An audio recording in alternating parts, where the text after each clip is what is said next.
Hello, welcome to GoodnightFlagstaff.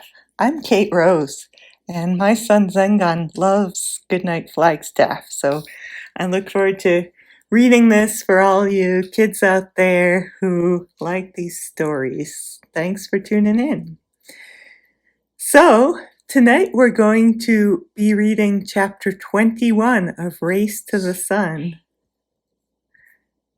So, I hope you enjoy this. It's called Black Mountain.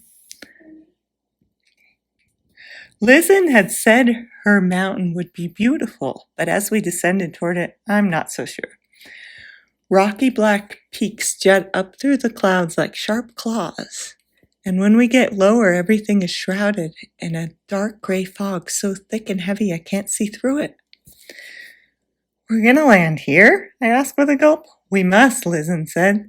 The air turns icy, even colder than on the snowy mountain we left behind, or maybe it's a different kind of cold.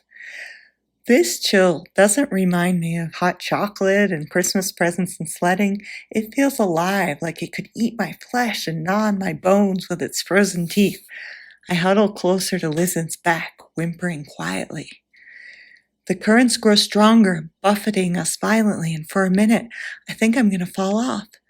The wind is trying to throw us against the rocks, I shout over the howl of the gale. I won't let it, Lizen growls as she fights with all her might to bring us down safely. When we're close enough, the herald gives one great flap of her massive wings and lands hard, digging her claws into the side of the mountain. I tilt dangerously, almost slipping from her back. The squall claws into the side of the mountain. I pulls greedily at my clothes and hair. But once Lizen has a hold on solid land, it dies down. Not just dies down, but totally disappears. The air around us becomes completely still and eerily silent. The heavy mist remains, and it's hard to see much besides the distinctive big black rocky mountain tops. But at least the weather doesn't seem to be trying to kill us anymore. Points for us. Well, that was unexpected, Lizen says, ruffling her plumage, and not a good sign. She ducks her head under her wing and straightens a few crooked feathers. But nothing broken, no worse for wear. Is it always like this on tiny.cc? No, Lizen says, and I catch the worry in her voice. This strange weather must be related to Black Jet Girl's disappearance. Without her here to keep the mountain in balance, things have become perilous. Great, I mutter. Lizen gives me her reassuring look. Courage, she says. You were born for this, and your hero quest is only just beginning. You must be steady.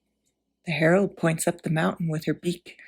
I have done my best to get close to Black Jet Girl's home.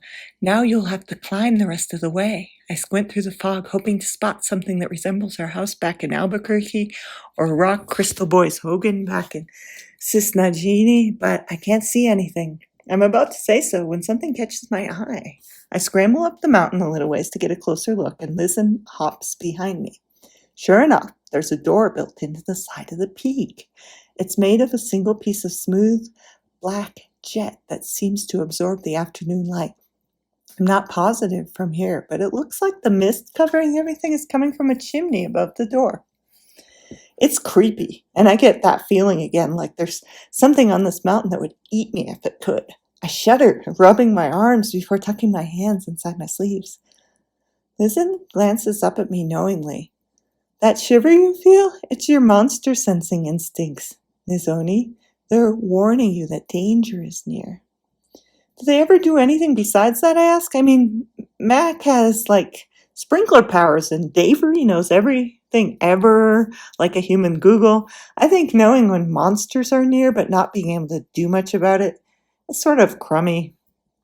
Don't undervalue good instincts, Lizen says. Trusting your gut will keep you safe when others tread recklessly. It's a beginning. Yeah, you said that already. I don't mean to sound rude, but I'm starting to get scared. Lizen wants me to go up the mountain alone, and I don't know if I can do it. So I did, she says patiently, ignoring my impoliteness. Now it's up to you. She lifts her head suddenly, her eyes searching the area around us. I follow her gaze, but I don't see anything except rocks and mist.